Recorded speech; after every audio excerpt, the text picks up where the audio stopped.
cifer je zadolževanje in dobiti v državno blagajno dovolj denarja, da do druge jeseni ne bo potrebno izpeljati prav nobene reforme in da se bo iz tega denarja enostavno živelo iz rok v usta.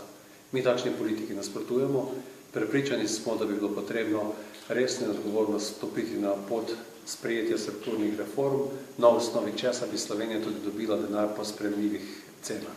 Danes plačujemo denar, ki je skoraj enkrat dražji, kot ga plačuje Španija. To je nedopustno in mislim, da minister ne verjame v to vlado, kajti če bi verjel v to vlado, da bi sami sprejeli te strukturne reforme, bi zagotovo lahko državo ceneje zadolžil s pol leta zamika, v tem trenutku pa tega denarja niti ne rabimo.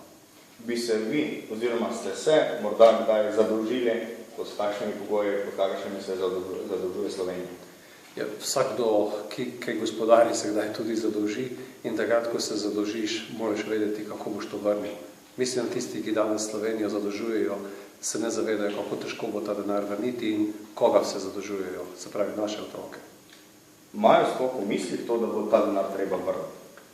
Zagotovo bo ta denar potrebno vrniti, glede na to pa, da se najamejo takšne obveznice, da se celo obresti, se pravi financiranje teh obveznic plačuje ob vračilu tega denarja, pa kaže na neodgovorno politiko. Se pravi, naj izteče ta mandat do konca, potem pa kaj bo, pač bo. Hvala. Prosim.